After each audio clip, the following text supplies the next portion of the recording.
Sumainyo ang Panginoon. At sumainyo rin. Ang mabuting balita ng Panginoon ayon kay San Juan. Papuri sa iyo, Panginoon.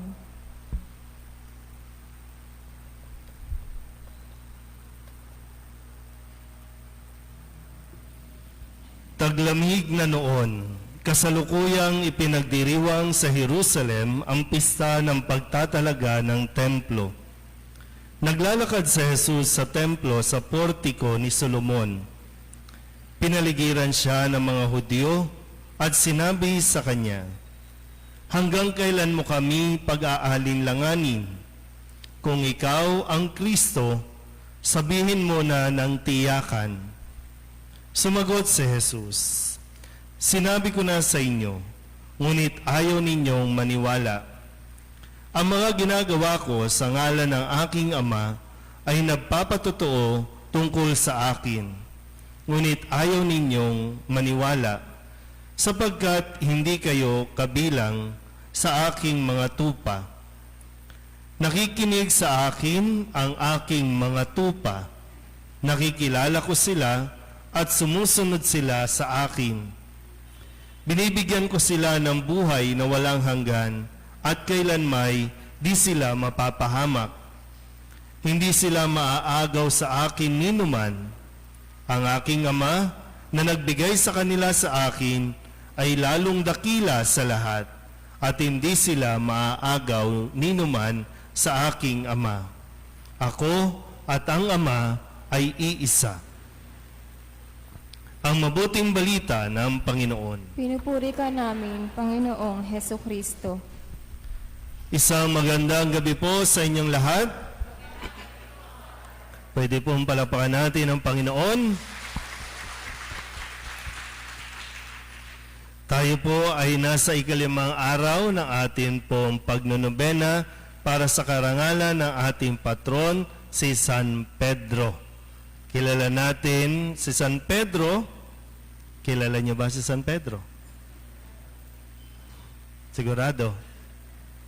Kasi siya ang patron ng ating parokya, sa kanya tayo ipinagkatiwala, sa kanyang pangangalaga, sa kanyang pamamatnubay. Kaya mahalaga na lahat ng nasasakupan, ideally, lahat ng dito nakatira sa parokyang ito ay nakikilala si San Pedro. Kung sino siya, ano ang kanyang naging pag-uugali, ano ang kanyang naging trabaho, ano ang kanyang naging responsibilidad. Yung proseso na kanyang pinagdaanan bago siya napili at itinalagang maging leader ng simbahang itinatag ni Jesus. So, hindi si Pedro ang nagtatag ng ating simbahan, ipinagkatiwala lang sa kanya ng nagtatag. Walang iba kundi si Jesus. Malinaw po ba? Yan. Si Pedro ay isang mangingisda. Bago pa siya naging apostol o naging alagad, siya ay mangingisda. Mapusok, padalos-dalos din. Parang nung umpisa, hindi siya masyadong nag-iisip. Nung umpisa, hindi siya masyadong marunong makinig. Kaya yung proseso na ginawa sa kanya ni Jesus ay talagang napakahalaga na kanya pong natutunan. Malinaw pa po tayo? Sigurado? Kasi yung isang problema natin, hindi lang dito, halos sa lahat ng simbahan, na ang problema natin, nandoon tayo sa loob ng pagdiriwang, pero hindi tayo attentive sa pakikinig. Minsan, andun lang tayo para to complete yung attendance, o kaya kasi na-request kayo na maging sponsor, na-request kayo na mag-alay, o yung tinatawag natin na obligasyon lang natin, kaya tayo pumupunta o napipilitang magsimba. Kaya kapag nagdiriwang na, yung attention ay talagang hindi ko alam kung anong ginagawa ni Father Paul para lamang maibato sa inyo at makuha sa inyo o makuha niya ang atensyon at mapakinggan natin ang salita na nararapat nating mapakinggan. Sabihin nyo nga sa katabi ninyo, makinig ka. Marami na po ang napahamak dahil lamang hindi natin natututunan ang kahalagahan ng pakikinig. At ang pakikinig ay isa ring, sabihin nating skill, 'di ba? Kapag nag-a-apply tayo, no, pag nagsusulat tayo ng resume, 'di ba, no, lalagay natin yung pag-skills, communication, listening, 'di ba? Nilalagay yan. So skill kasi 'yun eh. Minamaster din kung paano makinig. Walang taong nagkakamali, walang taong naliligaw kung siya ay marunong makinig. Kaya nga dito, no, sa pagpapatuloy natin, simula pa nung linggo, laging ipinapaalala ni Jesus na siya ang tupa.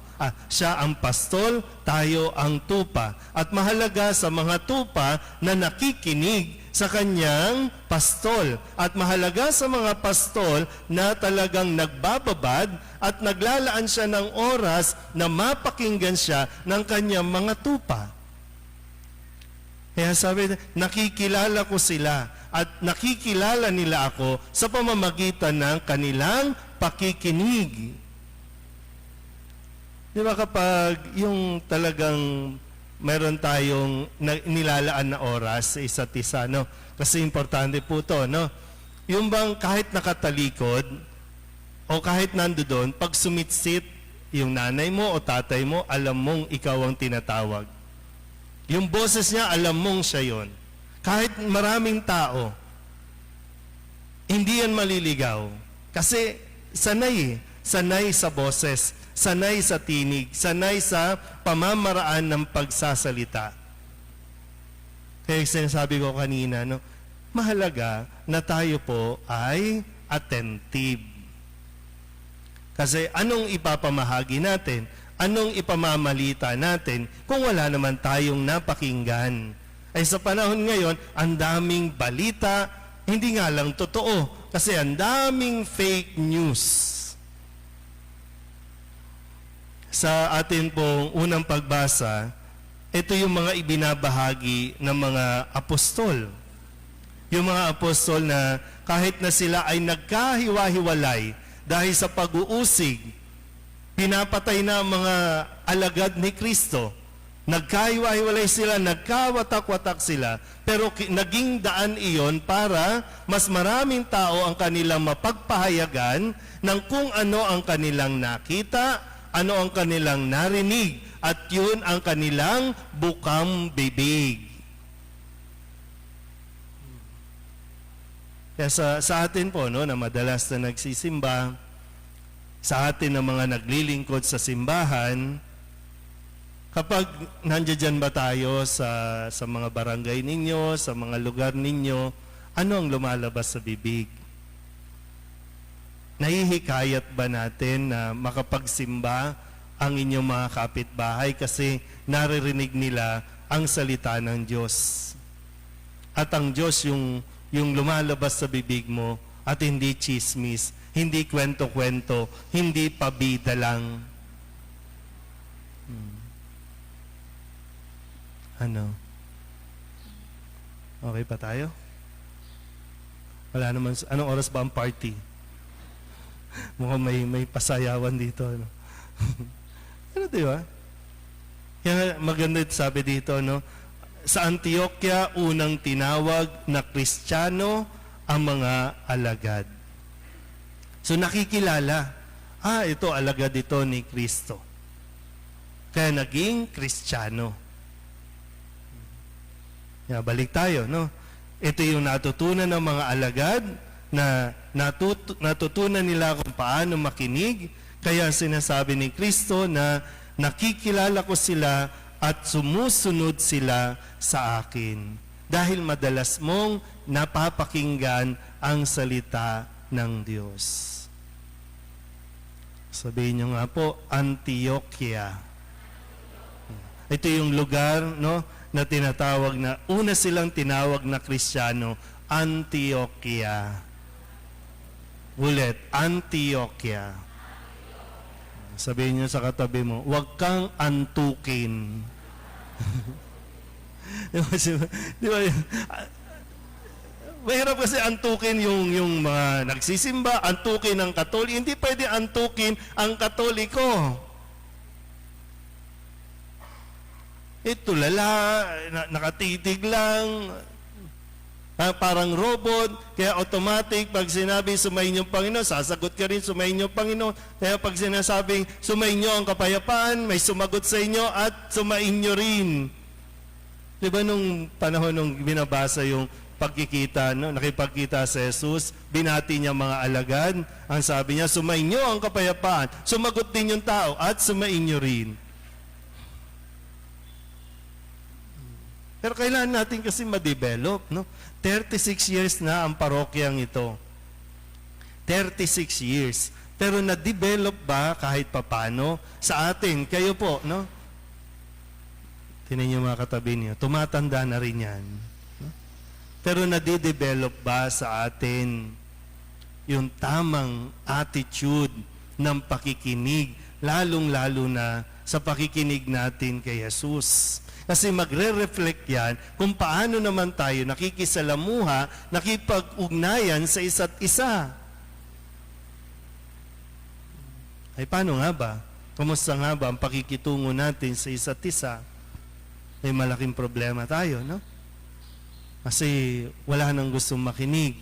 Dahil kapag nagsasalita na kayo, ano ang hawak ng mga anak ninyo? Gadget. At mismong magulang din ang hawak, gadget. Paano tayo magkakaintindihan? Paano tayo masusundan? Paano mo mapapasunod? Kung hindi ka marunong makipag-communicate, kung hindi ka marunong makinig.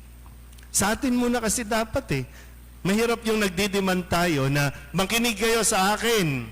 Kung ikaw mismo hindi ka marunong makinig. Kaya nga si San Pedro, natutunan ni San Pedro ang makinig kay Jesus. Pabugso-bugso siya Tinagpas niya yung tenga nung dadakip kay Jesus, pero ang sabi ni Jesus, ibalik mo yan. Minalik niya. Nung sinasabi niyang, ay, mamatay man ako, hindi kita iiwan, tigilan mo ako, Pedro, ha? Pero nung sinabi, Pedro, minahamahal mo ba ako? Yes, Lord. Matuto na. So ito yung katangian natin dapat na makita ng mga tao. Maka ito yung mission natin. Saan man kayo mapunta, dala-dala natin ang natutunan ni San Pedro. At tayo din ang nagiging mga Pedro sa lugar natin. Nagpapahayag, nagpapakilala kay Kristo. Si Kristo na talagang ang tanging hangad, tayo po ay mailapit sa Kanyang Ama, madala sa Kanyang Ama doon sa langit. Sa langit ang hantungan natin. At kung gusto mong makarating ng langit, makinig ka lang sa tinig ng nag-iisang pastol, si Jesus. Amen?